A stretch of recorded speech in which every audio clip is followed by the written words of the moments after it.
السلام علیکم ورحمۃ اللہ وبرکاتہ۔ بسم اللہ الرحمن الرحیم۔ فقہی مسالک اور حدیث نبوی کی آڈیو بک کا 10واں حصہ پیش خدمت ہے۔ تیسرا شبہ، ہم غیر نبی کی اتباع پر مامور نہیں ہیں۔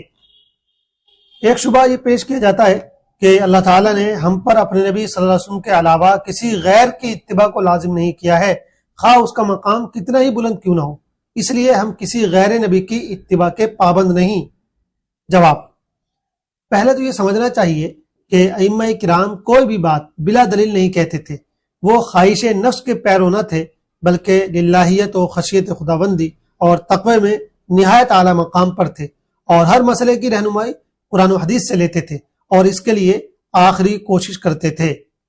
دوسری بات یہ کہ ائمہ کرام کو کوئی بھی شارع کی حیثیت نہیں دیتا، انہیں صرف شارح، مبلغ اور ترجمان سمجھا جاتا ہے۔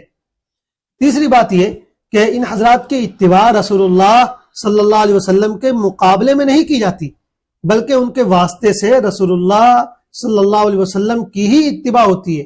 بالکل ایسے سمجھیے جیسے جماعت کثیرہ کے وقت پچھلی صفوں کے نمازی مکبر کی اقتداء کرتے ہیں۔ اب کوئی بھی یہ نہیں کہہ سکتا کہ وہ لوگ امام کو چھوڑ کر مکبر کی اقتداء کرنے والے، بلکہ سبھی یہ سمجھتے ہیں کہ مکبر کے واسطے سے امام کی ہی اتباع و اقتداء ہو رہی ہے۔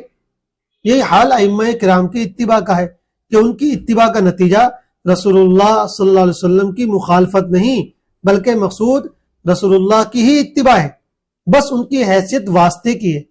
چنانچہ جس طرح ہم حدیث کے سلسلے میں محدثین کی بات مانتے ہیں تو یہ نہیں کہا جا سکتا کہ ہم رسول اللہ علیہ السلام کے مقابلے میں ان محدثین کی اتباع کر رہے ہیں۔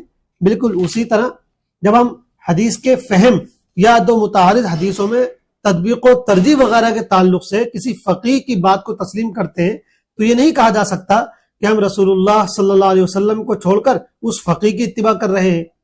خلاصہ یہ کہ ائمہ اربعہ کے مسالک پر عمل کرنا دین یا سنت سے اعراض اور خروج ہرگز نہیں، اس لیے کہ ان کی اتباع صرف اس وجہ سے کی جاتی ہے کہ وہ علوم شریعت کے سب سے بڑے رمز شناس، سنت کے بہت زیادہ متبع اور منشاء نبوی کو سمجھنے کی اعلیٰ درجے کی صلاحیت رکھتے تھے۔